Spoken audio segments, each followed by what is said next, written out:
disappearance of Black Jean. Aye, sir, since you asked. There has been much speculation about the fate of Black Jean, a figure wrapped in the shadows of mystery and dread. Jean was a French-Canadian, a towering, sinewy wrath of a man, 6'5" in his stockings with eyes like obsidian slivers set close together. His long, drooping mustache framed a face that seemed perpetually shrouded in twilight. His body, hirsute as the bears he commanded, added to his ominous presence. Can you say hirsute? I knew you could. This spectral figure drifted to the north, scraping out a living by wrestling with his bears and forcing them to combat each other. It was at the King William Hotel that I often beheld him drinking whiskey by the cupful and feeding the same to his ursine companions. To us boys, he was a source of endless fascination. In time, the novelty of Black Jean and his performing bears waned, only to be replaced by a Yankee who proposed erecting a windmill at Morgan's Cove, provided he could obtain quicklime for mortar. Black Jean, claiming knowledge of lime making, offered to build a kiln if given the chance. Thus, he constructed the kiln you now see, standing like a sentinel of foreboding memories. I was but a lad then, and I remember how Black Jean later built his cabin. I would hide and watch him and his bears labor as though possessed by some fiendish determination, aided by a grotesque woman who had joined them.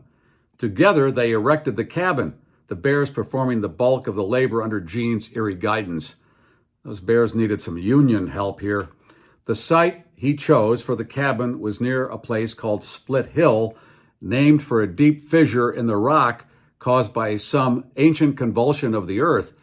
The cabin straddled this chasm, and as the woman quarreled with Jean about the bears sharing their quarters, he devised a trap door in the floor, installing a log down which the bears could descend to their den below. The kiln, a pit kiln embedded in the hillside, functioned like a colossal chimney. When Black Jean ignited it, the inferno roared through the limestone, its flames visible for miles, casting a malevolent glow against the night sky. One fateful day, Black Jean sought the Yankee, who had defaulted on his payment for lime. Failing to find him at the tavern, Jean tracked him to the cove. There, words escalated into a violent brawl, provoked, they say, by the Yankee's slur, "Damn frog eater." That afternoon, Jean returned to the tavern, his fury stoked, and with his bears commenced a drunken revelry. Someone dared him to wrestle his muzzled bear, a challenge he accepted with a grim smile. Under the old tree by the tavern, man and beast clashed in a deadly embrace. The bear, provoked beyond its limits, slashed Jean's clothing, drawing blood. Jean, eyes blazing with primal rage, seized his dirk and plunged it into the bear's eye. I said his dirk. The viscera hanging grotesquely from the wound. The bear's agonized howl echoed like a soul condemned, and in a final frenzy, Jean bludgeoned it senseless with an iron pump handle. "My father warned Jean," I recall, "that bear will kill you someday." Our farm, neighbor Jean's abode, and the next morning, blood-curdling screams beckoned us to Split Hill. There we found Jean, blood streaming from an empty eye socket. "By God, monsieur," he gasped to my father, "she scratched my eye out." He meant the bear, not the grotesque woman. Jean's eye took months to heal, during which my father crafted a copper piece to cover the gory void. Jean polished this makeshift ocular adornment to a fiery sheen, a sinister beacon in the daylight. That fall, a school was established, and a woman teacher, frail and dark-eyed, arrived from the States. Her black eyes, so rare in these parts, mirrored Jean's. Rumors swirled as Jean's visits to the village grew frequent. The teacher's pale beauty and Jean's ominous presence cast a gothic shadow over the community.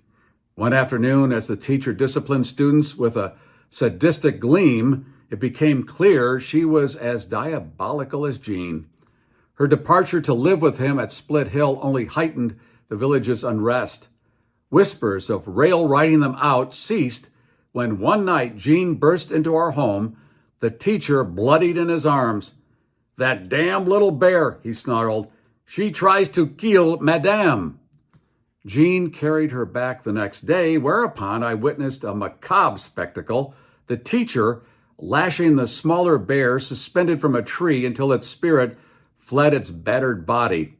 Jean and the teacher were an unholy pair, their kiln a beacon of their malevolence. Jean's fear of his one-eyed bear was palpable, and the beast, driven by the lash, toiled under the kiln's fiery glow, Jean's copper eye glinting like a malevolent star. Then came the climax. A woman from Jean's past arrived, a specter seeking retribution. Jean's trepidation was palpable. He tried to mollify her with whispered deceit, but the teacher, lurking, heard all. She vanished, rifle in hand, and shots echoed through the night. The village awoke to a grim silence. My father retrieved his rifle from the teacher, who claimed to have missed a deer. Jean was gone, vanished like a wrath, his grotesque past swallowed by the kiln's infernal maw.